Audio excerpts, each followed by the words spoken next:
नमस्कार, मैं हूं प्रशांत और आप देख रहे हैं एबीपी गंगा। क्या मायावती भूल गई हैं कि यूपी में उपचुनाव है? कहां हैं बहुजन समाज पार्टी के स्टार प्रचारक? यूपी उपचुनाव में प्रत्याशी उतारकर कहां गायब हो गई मायावती? ये सवाल इसलिए क्योंकि उत्तर प्रदेश में कुल 9 सीटों पर आने वाले 20 नवंबर को उपचुनाव होने हैं। सभी राजनीतिक दल चुनाव प्रचार प्रसार में जुटे हुए हैं। ऐसा पहली बार है कि उपचुनाव में बीएसपी ने अपने प्रत्याशी उतारे हैं, लेकिन चुनाव प्रचार में बीएसपी का कोई दिग्गज नेता अब तक नहीं दिखा है। बता दें कि बीएसपी ने कुल 9 सीटों पर अपने प्रत्याशी उतारे हैं। पार्टी ने 9 सीटों पर प्रचार के लिए कुल 40 स्टार प्रचारकों की सूची तो जारी कर दी है, लेकिन अभी तक जमीन पर कोई भी बड़ा नेता प्रचार करते नजर नहीं आया है। बीएसपी प्रत्याशी अपने बल पर ही चुनाव लड़ रहे हैं।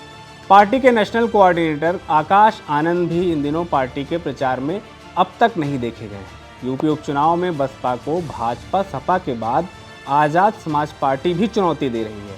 आज़ाद समाज पार्टी के अध्यक्ष चंद्रशेखर आज़ाद खुद चुनाव प्रचार का जिम्मा संभाले हुए हैं। मायावती महाराष्ट्र और झारखंड में तो चुनाव प्रचार कर रही हैं, लेकिन यूपी में अभी तक उनकी कोई भी सभा नहीं हुई है। हरियाणा चुनाव के बाद आकाश आनंद ने भी अभी तक यूपी के लिए कोई सभा या जनसभा नहीं की है।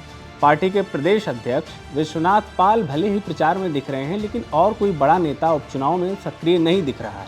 यूपी उपचुनाव में बसपा अकेले चुनावी मैदान में उतरी है। बसपा ने 2 मुस्लिम, 4 सवर्ण, 2 ओबीसी और 1 दलित प्रत्याशी पर दांव लगाया है। मायावती ने जिस तरह से अपने उम्मीदवार उतारे हैं, उन पर गौर करें तो सपा से ज़्यादा बीजेपी की मुश्किलें बढ़ाती दिख रही हैं। फिलहाल उपचुनाव की वोटिंग में 1 हफ्ते का समय बचा है। बसपा ने उपचुनाव लड़ने का फैसला लेकर लड़ाई त्रिकोणीय बनाने के संकेत तो दिए, लेकिन प्रचार और माहौल की लड़ाई में वो पिछड़ती दिखाई दे रही है।